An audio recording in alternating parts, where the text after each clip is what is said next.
Hello friends, வணக்கம். இன்றைக்கான recipe சப்பாத்தியும் பெரிய வெங்காயம் போட்ட தேங்காய் சட்னியும் தான் பார்க்க போகிறோம். ஃபஸ்ட்டு சப்பாத்திக்கு நம்ம மாவு ஜலிச்சுக்கலாம். தேவையான அளவு உப்பு, தண்ணீர் கொஞ்சம் கொஞ்சமாக சேர்த்து நல்லா சப்பாத்தி மாவு பதத்துக்கு பிசைஞ்சு எடுத்துக்கலாம். அவ்வளோதான், மாவு பிசைஞ்சாச்சு. இப்போ ஒரு ஓரமாக எடுத்து வச்சிடலாம். அடுத்தது தேங்காய் சட்னி தான் அரைக்க போகிறோம். அதுக்கு தேவையான அளவு தேங்காய், 3 பல்லு பூண்டு, 3 பச்சை மிளகா, 2 கைப்பிடி அளவுக்கு பொட்டுக்கடலை, அடுத்ததாக கொத்தமல்லி தழை கொஞ்சம் அதிகமாகவே சேர்த்துக்கலாம். டேஸ்ட்டு ரொம்ப நல்லாயிருக்கும். தேவையான அளவு உப்பு சேர்த்துக்கலாம். இதுக்கு அதிகமாக தண்ணி ஊற்றியெல்லாம் அரைக்கக்கூடாது. கொஞ்சமாக பார்த்து பார்த்து தான் தண்ணி ஊற்றணும். ஏன்னா இந்த சட்னி வந்து கொஞ்சம் கெட்டியாக இருந்தால் தான் சப்பாத்திக்கு சாப்பிட்றதுக்கு ரொம்ப நல்லாயிருக்கும். ஃபஸ்ட்டு ட்ரையாக நம்ம அரைச்சிக்கணும். அப்படின்னா தான் எல்லாமே நல்லா தேங்காயெல்லாம் ஃபுல்லாக நைஸாக அரைப்படும். அதுக்கப்புறம் நான் ஊற்றின அளவுக்கு தண்ணி ஊற்றி அரைச்சா போதும். கடைசியாக பெரிய வெங்காயம் நல்லா கொஞ்சம் பெருசு பெருசாக அரிஞ்சு போட்டு சும்மா லேசாக இப்படி ஒரு திருப்பு அப்படி ஒரு திருப்பு, அவ்வளோதான்.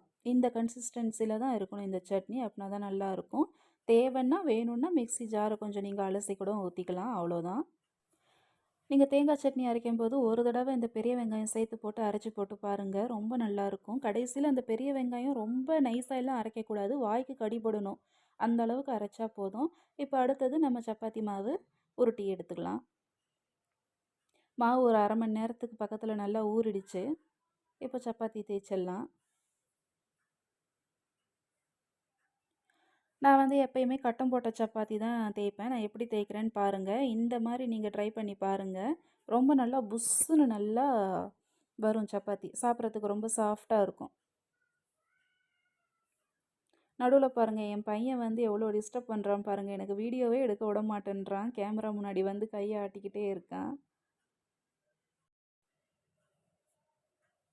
2 பக்கமும் சப்பாத்தியை திருப்பி போட்டதுக்கப்புறமா லேசாக 2 பக்கமும் எண்ணெய் ஊற்றி மிதமான தீ வச்சு நம்ம சப்பாத்தியை சுட்டு எடுத்துக்கலாம். அவ்வளோதான், நம்மளோட சாஃப்டான சப்பாத்தியும் பெரிய வெங்காயம் போட்ட தேங்காய் சட்னியும் ரெடி ஆகிடுச்சு. ரொம்ப சூப்பராக இருக்கும். ஒரு தடவை ட்ரை பண்ணி பாருங்கள். தேங்க்யூ.